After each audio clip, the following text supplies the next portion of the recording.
നമസ്കാരം, സിറ്റിവി ന്യൂസിലേക്ക് സ്വാഗതം. ഞാൻ സിബി വർഗീസ്. ആദ്യം പ്രധാന വാർത്തകൾ. പങ്കാളിത്ത പെൻഷൻ പദ്ധതി നടപ്പിലാക്കുന്നതിനെതിരെ ഇടതുപക്ഷ സർവീസ് അധ്യാപക സംഘടനകളുടെ നേതൃത്വത്തിൽ സമരം ആരംഭിച്ചു. ഓട്ടോറിക്ഷ തൊഴിലാളിയെ കള്ളക്കേസിൽ കുടുക്കിയെന്നാരോപിച്ച് വൈക്കത്ത് ഓട്ടോറിക്ഷ സമരവും പോലീസ് സ്റ്റേഷൻ മാർച്ചും നടന്നു. ഭൂസംരക്ഷണ സമരത്തിൽ പങ്കെടുക്കുന്ന തലയോലപ്പറമ്പ് മേഖലയിൽ നിന്നുള്ള സമര വോളണ്ടിയർമാർക്ക് യാത്രയയപ്പ് നൽകി.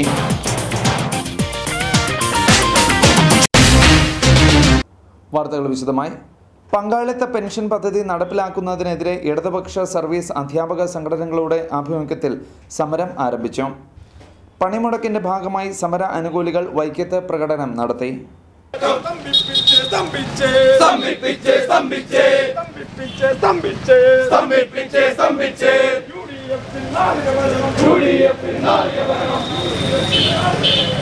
ഓട്ടോറിക്ഷ തൊഴിലാളിയെ കള്ളക്കേസിൽ കുടുക്കിയെന്നാരോപിച്ച് വൈക്കത്ത് ഓട്ടോറിക്ഷ സമരവും പോലീസ് സ്റ്റേഷൻ മാർച്ചും നടന്നു.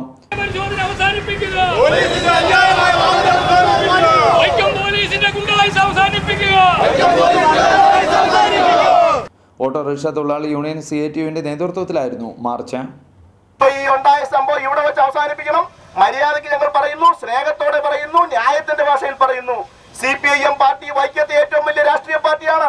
നിങ്ങൾക്കറിയാമോ, വെച്ചൂർ പഞ്ചായത്ത് മാർക്സിസ്റ്റ് പാർട്ടി തന്നെ ഭരിക്കുന്ന പഞ്ചായത്താണ്. തലയാഴം പഞ്ചായത്ത് മാർക്സിസ്റ്റ് പാർട്ടി നേതാവ് ഷൺമുഖനാണ് പ്രസിഡന്റ്. ഉദയനാപുരത്ത് ഞങ്ങളുടെ പാർട്ടിയുടെ നേതാവ് കുമാരി ലാലനാണ് പ്രസിഡന്റ്. ഉദയനാപുരം ബ്ലോക്ക് പഞ്ചായത്തിൽ K. വിജയൻ ഞങ്ങൾക്ക് ഒറ്റയ്ക്ക് ഭൂരിപക്ഷമുണ്ട്. കോട്ടയം ജില്ലയിലെ കുമരകത്ത് നടക്കുന്ന ഭൂസംരക്ഷണ സമരത്തിൽ പങ്കെടുക്കുന്ന തലയോലപ്പറമ്പ് മേഖലയിൽ നിന്നുള്ള സമര വോളണ്ടിയർമാർക്ക് യാത്രയയപ്പ് നൽകി. ഭൂസംരക്ഷണ സമരത്തിന്റെ ഭാഗമായി കോട്ടയം ജില്ലയിൽ കുമരകം മെത്രാൻ കായലാണ് സമരകേന്ദ്രം. ജനുവരി 1-ന് ആരംഭിച്ച സമരത്തിൽ 8-ാം ദിവസം തലയോലപ്പറമ്പ് ഏരിയയിൽ നിന്നുള്ള സമര വോളണ്ടിയർമാരാണ് സമരം നടത്തുന്നത്. തലയോലപ്പറമ്പ് ലോക്കലിൽ നിന്നുള്ള സമര വോളണ്ടിയർമാർക്ക് തലയോലപ്പറമ്പ് ജംഗ്ഷനിൽ നടന്ന സമ്മേളനത്തിൽ സ്വീകരണവും യാത്രയയപ്പ് നൽകി. സമ്മേളനത്തിൽ സമരസമിതി ചെയർമാൻ K. രാമകൃഷ്ണൻ അധ്യക്ഷനായിരുന്നു. കൺവീനർ PP കലേശൻ സ്വാഗതം പറഞ്ഞു. CPIM തലയോലപ്പറമ്പ് ഏരിയ കമ്മിറ്റി അംഗം ഡോക്ടർ CM കുസുമൻ സമ്മേളനം ഉദ്ഘാടനം ചെയ്തു. KSKTU area secretary AP Jayan, കർഷക സംഘം area secretary advocate N. Chandrababu എന്നിവർ സംസാരിച്ചു.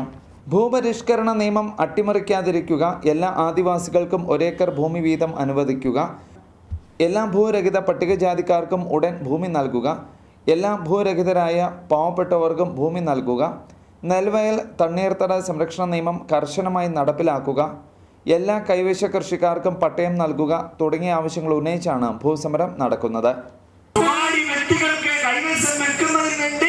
പരോക്ഷമായി ചില നിയമങ്ങൾ കൊണ്ടുവന്നുകൊണ്ട് അവരുടെ എല്ലാം കൈവശം വെക്കുന്നതിന് വേണ്ടിയുള്ള ഗൂഢതന്ത്രമാണോ എന്ന് നാം പരിശോധിക്കേണ്ടതുണ്ട്. വെള്ളൂർ ഗ്രാമപഞ്ചായത്ത് 11, 12 വാർഡുകളെ പരസ്പരം ബന്ധിപ്പിച്ചുകൊണ്ട് വടകര പാടശേഖരം വഴിയുള്ള വെട്ടിക്കാട്ട് മുക്ക് ചോദിക്കുന്ന റോഡിന്റെ നിർമ്മാണ പ്രവർത്തനങ്ങൾ ആരംഭിച്ചു. 25ഓളം കുടുംബങ്ങളുടെ ചിരകാല സ്വപ്നമായിരുന്ന റോഡിന്റെ നിർമ്മാണ പ്രവർത്തനമാണ് നടന്നുകൊണ്ടിരിക്കുന്നത്. പാടശേഖര സമിതിക്കും കർഷകർക്കും കർഷക തൊഴിലാളികൾക്കും ഗുണകരമായ രീതിയിലാണ് റോഡിന്റെ നിർമ്മാണം നടക്കുന്നത്. ഏകദേശം 1 കിലോമീറ്റർ നീളവും 12 അടി വീതിയുമാണ് പുതിയതായി നിർമ്മിക്കുന്ന വെട്ടിക്കാട്ടുമുക്ക് ചോദിക്കുന്ന റോഡിന് ഉള്ളത്. കർഷകർക്ക് കൊയ്ത്ത് യന്ത്രവും ട്രാക്ടറും ടില്ലറും ഇറക്കുവാൻ ഗുണകരമായി ഈ റോഡ് മാറുമെന്ന് നാട്ടുകാർ പറഞ്ഞു. Ward member Laila Jamal, TN Sumod, കർഷക തൊഴിലാളികൾ, പാടശേഖര സമിതി തുടങ്ങിയവർ റോഡിന്റെ നിർമ്മാണങ്ങൾക്ക് നേതൃത്വം നൽകുന്നു. ഈ റോഡിന്റെ നിർമ്മാണ പ്രവർത്തനങ്ങൾ പൂർത്തീകരിക്കുന്നതിന് 5 ലക്ഷം രൂപയോളം ചെലവ് വരുമെന്ന് കണക്കാക്കപ്പെടുന്നു. 12-ാം വാർഡിൽ ചോദിക്കുന്നം ഭാഗത്തേക്ക് അവർക്ക് നടപ്പുവഴി മാത്രമാണ് ഇവിടെ ഉണ്ടായിരുന്നത്. അവരുടെ എല്ലാവരുടെയും ഭയങ്കര ഒരു സ്വപ്നമായിരുന്നു ഈ ഭാഗത്തൊരു റോഡ് വരണമെന്നുള്ളത്. നമ്മൾ 2.5-3 വർഷത്തോളമായി ഈ റോഡിന് വേണ്ടിയിട്ട് പരിശ്രമിച്ചുകൊണ്ടിരിക്കുകയാണ്. അപ്പോൾ എന്തായാലും നമുക്കത് നിറവേറ്റാൻ സാധിച്ച് 25 വീട്ടുകാരോളം ഈ റോഡിൻ്റെ പരിധിയിൽ വരുന്നുണ്ട്. അതുപോലെ പാടസമിതിക്കാരും പാടത്ത് പണിയാൻ വരുന്ന കർഷകർക്കും എല്ലാം പ്രയോജനപ്പെടുന്നതാണ് ഈ റോഡ്. പിന്നെ ഇപ്പോൾ ഈ വന്നേക്കുന്ന റോഡ് കൊണ്ട് ഏറ്റവും ഗുണം ചോദിക്കുന്ന ഭാഗത്തേക്കും അത് കഴിഞ്ഞാൽ ഇവിടെ കൃഷിക്കാർക്കും ഈ പാടശേഖരത്തിനും കർഷക തൊഴിലാളിക്കും എല്ലാവർക്കും പോയി കുളിക്കാനാണ് ഇതിനാണ് സൗകര്യമുള്ള സ്ഥലമാണിത്. നടുവിലെ 110 നമ്പർ SNDP ശാഖാ യോഗത്തിന്റെ കീഴിൽ പ്രവർത്തിക്കുന്ന ഗുരുപ്രസാദം കുടുംബ യൂണിറ്റിന്റെ പരിധിയിൽ പ്രവർത്തിക്കുന്ന ശ്രീ ഗുരുദേവൻ പുരുഷ സ്വയം സഹായ സംഘത്തിന്റെ 4ാമത് വാർഷികം സമാപിച്ചു. കുടുംബ യൂണിറ്റ് ചെയർമാൻ KP വിജയൻ പതാക ഉയർത്തി. യൂണിയൻ സെക്രട്ടറി MP സെൻ ഉദ്ഘാടനം നിർവഹിച്ചു. ശാഖായോഗം സെക്രട്ടറി T സലീംകുമാർ അധ്യക്ഷനായിരുന്നു. Panchayat committee member S Jayan, micro union coordinator PV Santhosh, ശാഖായോഗം പ്രസിഡന്റ് D സോമൻ എന്നിവർ മുഖ്യപ്രഭാഷണം നടത്തി.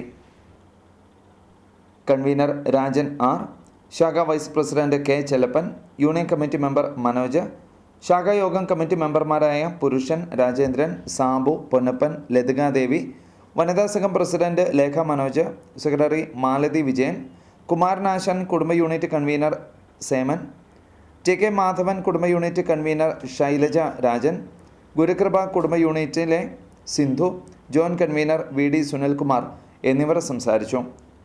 രാജൻ സുജ നിവാസിന്റെ വസതിയിൽ വെച്ചാണ് വാർഷിക യോഗം നടന്നത്. അങ്ങനെ ആ കൈമാറുന്ന ആ വിഗ്രഹം, പഞ്ചലോഹ വിഗ്രഹം വൈക്കത്തിന്റെ 69 ശാഖകളിലും വിഗ്രഹ രഥഘോഷയാത്രയായി എത്തിക്കുന്നതിനും അതിനുശേഷം ജനുവരി 27-ാം തീയതി ഏനാദിയിൽ നിന്നും അത് വലിയ പ്രൗഢിയോടുകൂടി വൈക്കത്തേക്ക് ഗുരുദേവന്റെ വിഗ്രഹ ഈ ഘോഷയാത്ര ഒരു എഴുന്നള്ളിപ്പായിട്ട് നടത്തുന്നതിന് യൂണിയൻ തീരുമാനിച്ചിട്ടുണ്ട്. പ്രധാന വാർത്തകൾ വീണ്ടും. പങ്കാളിത്ത പെൻഷൻ പദ്ധതി നടപ്പിലാക്കുന്നതിനെതിരെ ഇടതുപക്ഷ സർവീസ് അധ്യാപക സംഘടനകളുടെ നേതൃത്വത്തിൽ സമരം ആരംഭിച്ചു.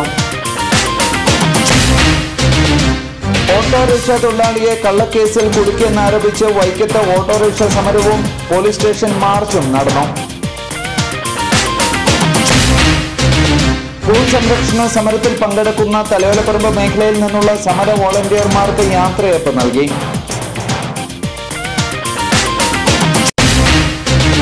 സിറ്റി ന്യൂസ് പൂർണ്ണമാവുന്നു. നമസ്കാരം.